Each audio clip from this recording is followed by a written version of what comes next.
Okay, picture this. Imagine waking up tomorrow and simply deciding not to go to work. No emails, no meetings, no demanding customers, and absolutely no clock to punch. Now imagine checking your phone that evening and seeing that, wow, money still came in anyway. For most people, income stops the exact moment they stop working. But for others, well, some of their income keeps flowing because they did the hard work first. Welcome to this explainer, where we're going to break down the blueprint for exactly how this is done. We're going to look at the reality of building assets that continue creating value. Because listen, making money without working every day doesn't mean making money without ever working. It means doing the heavy lifting up front so your effort keeps paying you long into the future. Okay, let's dive right into this. We've got a great journey ahead. We'll be looking at escaping the daily grind, building business assets, creating digital assets, the snowball of value, and finally, 10 years to freedom. Part 1, escaping the daily grind. Let's talk about the reality of trading time for money. So to explore this, we're going to follow two people today. Let's call them Ava and Liam. Both of them have full-time jobs, they earn pretty similar salaries, and they both share this common dream. They just want more freedom in their lives. One evening, Liam poses this fascinating question. He asks, what if we could earn money even on weekends or, while we're sleeping? And Ava's initial reaction? She just laughs. To her, unless they win the lottery, that kind of thing is literally impossible. And this brilliantly illustrates the divide we all face. On one hand, we have the dream, right? Checking your phone and seeing money roll in without having to punch a clock. But the harsh reality for most of us, income stops the exact second the work stops. It is a direct, one-to-one trade of your time for cash. But Liam just smiles at Ava's skepticism because he realizes they don't need to win the lottery. Actually, scratch that, they don't need luck at all. What they need are assets. An asset is simply something you build through hard work first that continues creating value and paying you later. It requires a lot of patience, sure, but zero luck. Curious, Ava and Liam decide to start learning together, figuring out how to build their freedom one asset at a time. Which brings us to part 2, building business assets, moving from working for a business to actually owning one. This is way number 1, investing in businesses. Imagine Liam drawing a little pizza shop in his notebook. Hundreds of customers visit that shop every week, and the owner earns money because the business creates value for the neighborhood. Liam realizes that instead of just working for a business, he can become an owner of tiny pieces of hundreds of successful, diversified businesses. Now, he doesn't get rich overnight. Instead, he just starts investing a small amount every single month. And while returns are never guaranteed, and investments can definitely lose value, over the years, he gradually transitions from being someone who only works for a business to becoming an actual owner of businesses. Now, jumping ahead a bit to way number 5 from our source material, building systems. Think about owning a bakery. If every single loaf of bread depends entirely on you being there, well, the bakery closes the moment you catch a cold.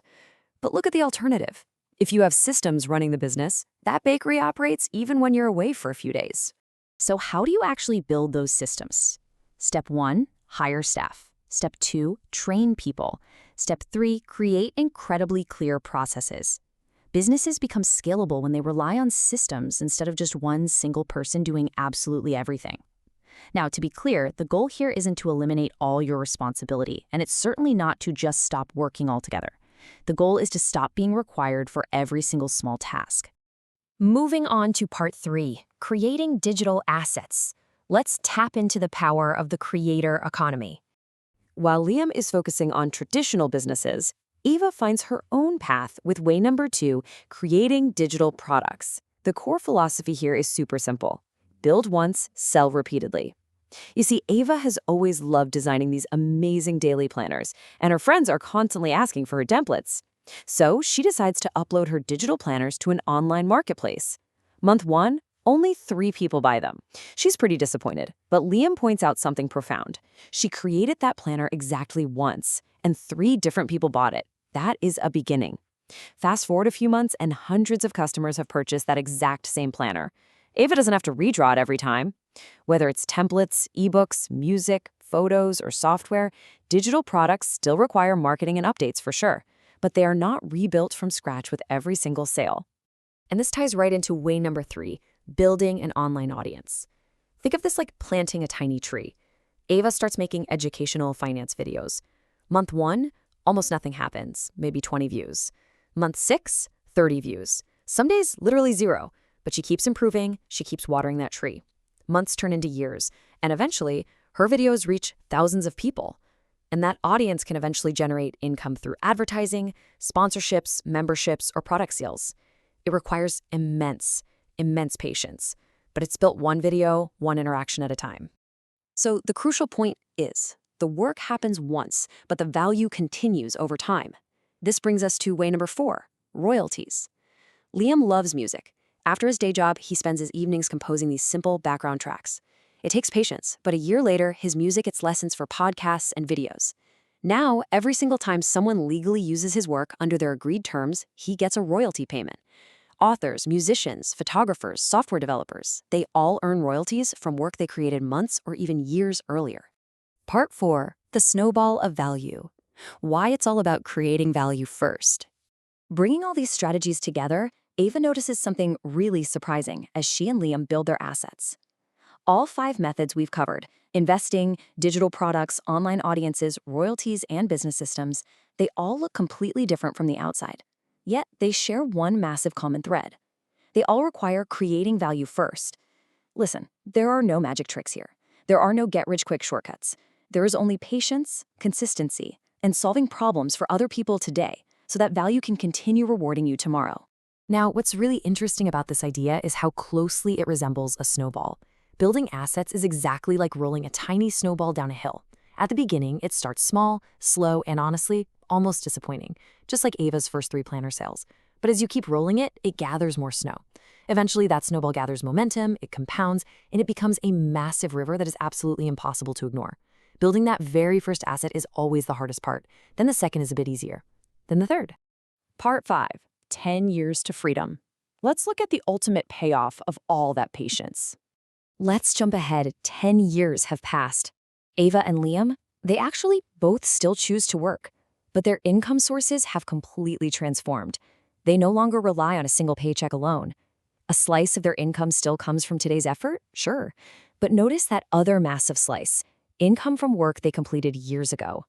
The greatest change for them isn't just the money, though. It's the freedom. The freedom to spend time with family, take way longer vacations, and choose opportunities instead of just blindly chasing a paycheck. So, to quickly summarize, here are the 5 realistic ways we've explored to earn money without working every single day. Number 1, long-term investments. Number 2, digital products. Number 3, growing an online audience. Number 4, earning creative royalties. And number 5, building business systems. Now, I want to be incredibly clear about this. None of these are effortless. None of them guarantee success. Every single one of them requires risk, learning, and just immense consistency. But they all share this powerful idea, which is perfectly captured in a quote from our source text. The smartest way to work less tomorrow is to build something valuable today. Remember, you don't have to tackle all 5 of these methods at once. You just need to start with one. Learn one new skill. Build one single asset. So, I'm going to leave you with this final, critical question to think about. Which of these 5 valuable assets will you start building today to buy back your freedom tomorrow? Take a moment to really think about that. If you found this explainer helpful and it's sparked some ideas for your own financial freedom, don't forget to like, subscribe, and definitely share it with someone else who's dreaming of building income beyond just a monthly paycheck. Start building your value today, and I'll see you in the next explainer.